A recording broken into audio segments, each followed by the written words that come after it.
नमस्कार दोस्तों आज हम जिस शख्सियत को नमन करने वाले हैं उसका 91वां जन्मदिन है और आज भी वो सुर साम्राज्ञी इस देश के करोड़ों दिलों पर राज करती है। उसकी सल्तनत कायम है, उसमें कहीं कोई खरोंच नहीं आई। और ये भी आपको बहुत सारे अजूबे उसकी ज़िंदगी में आपको नज़र आएंगे। ये भी एक अजूबा है कि 1972 से लेकर 1994 तक Guinness book of world records में सबसे ज़्यादा गीत गाने वालों में उसका नाम रहा। मेरी मुराद है लता मंगेशकर। लता की उम्र को लोग भूल चुके हैं। किसी को ये एहसास नहीं है कि लता ताई जो हैं वो 91 वर्ष पूरे कर चुकी हैं। ऐसा नहीं लगता है कि वो आज भी उसी रूप में हैं जिस रूप में आज से हम 20-25 साल 30 साल 40 साल पहले उनको सुना करते थे। कोई अंतर नहीं आया।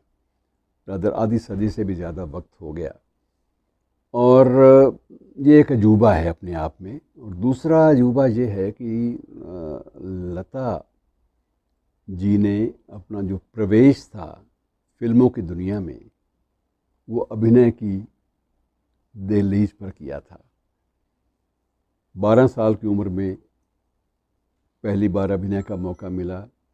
2-3 फिल्में और आईं, लेकिन तयशुदा ये था कि इनकी जो ज़िंदगी है वो जिस चीज़ के लिए समर्पित है वो अभिनय नहीं है, वो संगीत है। और संगीत का इतना ज़्यादा एक जादू इनकी शख्सियत का हिस्सा बन गया, उसे किसी भी छोर से नापना या उसे नापने का प्रयास करना ये संभव नहीं है, ये मुमकिन नहीं है।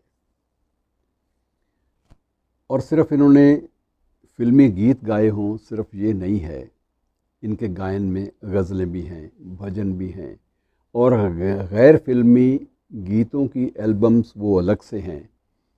और कुछ एक चीज़ें ऐसी भी हैं जो मुहावरा बन गई। अब इनका गीत ऐ मेरे वतन के लोगों वो एक किंवदंती बन चुका है और उसको कितनी ही बार लोगों ने सुना है।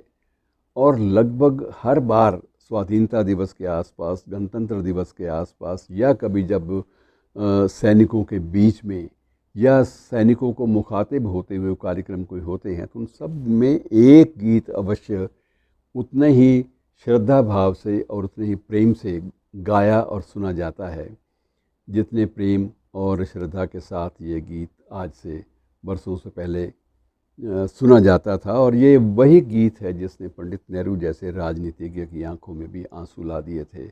और आज भी जब इस गीत को सुनते हैं तो इतने आधी सदी से भी ज़्यादा लगभग वक्त होने वाला है, इस गीत को सुनते ही फिर वही आँखें नम हो आती हैं और जो भी श्रोता है वो एक अजीब किस्म के जादू में डूब जाता है।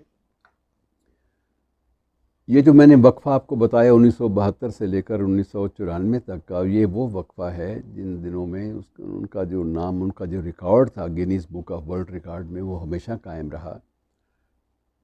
और 1994 का जो रिकॉर्ड था वो ये था कि 50,000 से भी ज़्यादा गीत ये गा चुकी थी।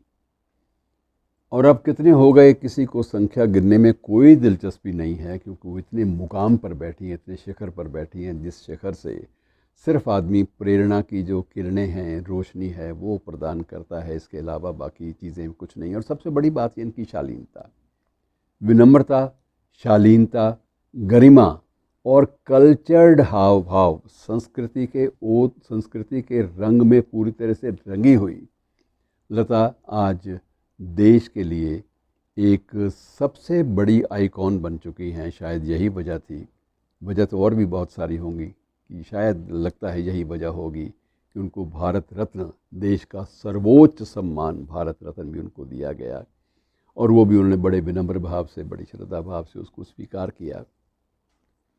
इनकी ज़िंदगी में मित्रों सबसे बड़ी बात यह है कि पूरा का पूरा परिवार ही संगीत की दुनिया में समर्पित। मीना जी, उषा मंगेशकर, आशा भोंसले, स्वयं लता जी और इनके पिता दीनानाथ मंगेशकर, कोई भी तो ऐसा नाम नहीं है जिसे आप संगीत की दुनिया से बाहर रख कर उनकी कल्पना भी कर सके, सवाल ही पैदा नहीं होता।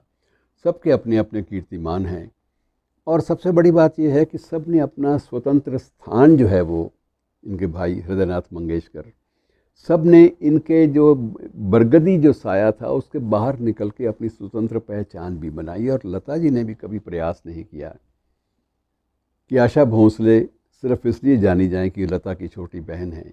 आशा भोंसले का अपना एक रुतबा है, अपना स्थान है, अपना कद्दावर एक शख्सियत के रूप में, एक गायिका के रूप में वो स्थापित हैं। और सबसे बड़ी बात यह है कि जितने भी संगीत निदेशक जो प्रकांड हुए हैं, सबके साथ इनको गाने का मौका मिला। और बड़े गुलाम अली खां तो एक बार इनके इतने ज़्यादा मुरीद हो गए थे कि उन्होंने एक बार ये कहा कि लता बेटी तुम मेरे पास बैठ के गाओ, मैं तुम्हारी आवाज़ के सुरों में डूब जाना चाहता हूँ।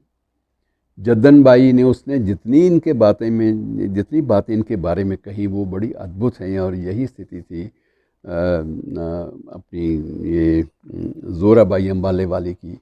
वो भी ये कहा जाती थी कि वो ये कहती थी कि बेटा तुम्हारी आवाज़ में अल्लाह की बरकत है, और बरकत वो इतनी ज़्यादा है कि तुम न जाने कितने लोगों की जो हिस्से की जो बरकत थी वो तुम्हारे खाते में अल्लाह मियाँ ने दर्ज कर दी।